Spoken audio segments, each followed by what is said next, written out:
Itu harus kita dorong betul teman-teman di DPR untuk serius mengajukan angket.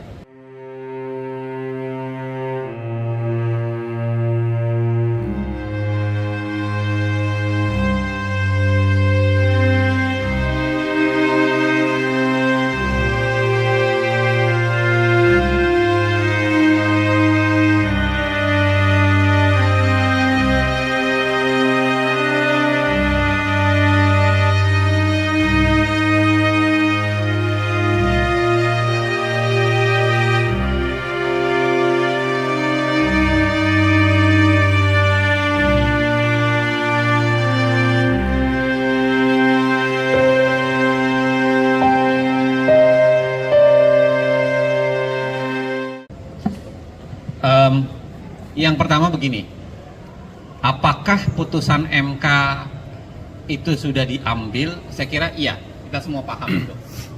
Kalau dalam prinsip fikihnya itu adalah hukmul hakim yarfa'ul khilaf. Hakim sudah mengambil putusan dan dia menyelesaikan problem. Tetapi pada saat yang sama kita bisa menilai apakah putusan itu baik atau tidak, benar atau tidak. Putusan setelah dibacakan itu menjadi milik publik dan kita semuanya bisa membacanya, kita semua bisa mengkritisinya.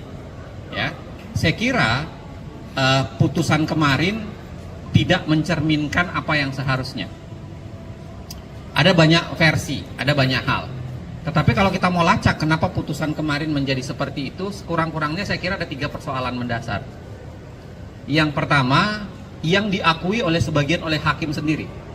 Misalnya oleh Hakim Saldi Isra dan Hakim Arif Hidayat yang mengatakan bahwa kenapa putusannya menjadi seperti itu, karena ada keterbatasan hukum acara yang terlalu ketat. Hukum acara yang memang hanya 14 hari, pembuktian hanya 1 hari, dibatasi jumlah orang yang bisa bersaksi dan menjadi ahli, dan itu menjadi ribet.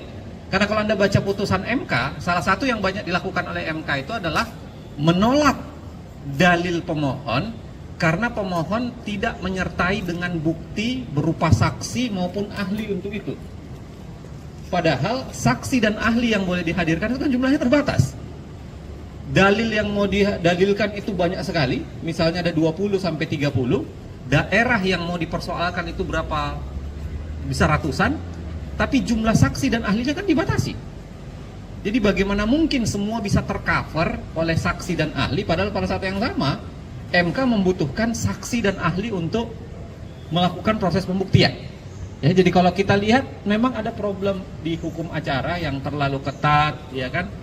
Pertanyaan dibatasi dan lain-lain sebagainya. Jadi catatan kita ke depan berkaitan dengan ini adalah soal memperbaiki konstruksi penegakan hukum pemilu, khususnya pilpres, di pengadilan yang namanya Mahkamah Konstitusi. Karena kalau tidak, ini hanya akan berulang terus. Itu yang pertama. Yang kedua,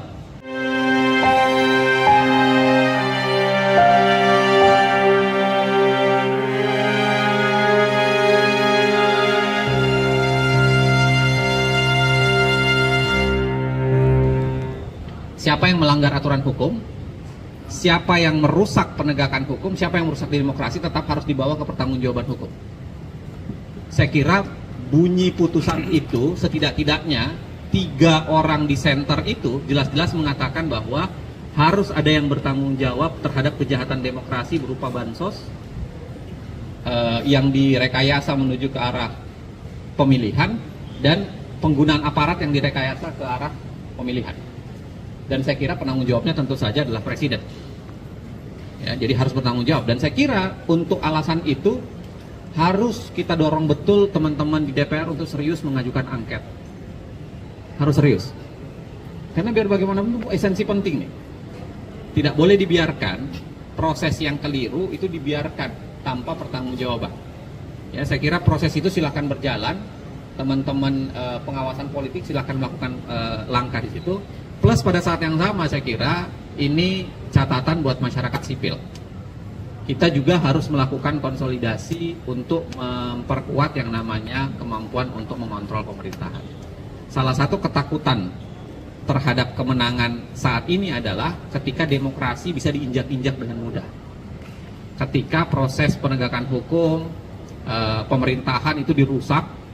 Nah, siapa yang bisa menjamin bahwa masa 2004 sampai 2009 tidak akan mengulang penindasan yang sudah terjadi sekian lama di bawah rezim Pak Jokowi? Apalagi rezim anaknya ini kan kayak melanjutkan aja kan. Ini saya pakai istilah kayak orang mau main game, batas main game cuma 2 kali, dia mau main 3 kali sampai 4 kali, dia bikin akun baru. Ini kayak gitu tuh istilahnya, bikin akun baru, lalu kemudian yang penting bisa main 3-4 kali. Nah, maksud saya adalah ada kemampuan kita harus untuk mengingatkan, ya, dan melakukan perlawanan di titik itu.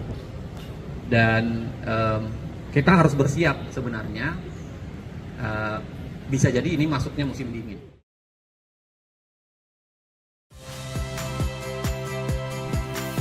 Saya Radi Saputro.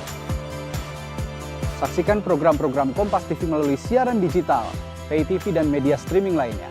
Kompas TV, independen, terpercaya.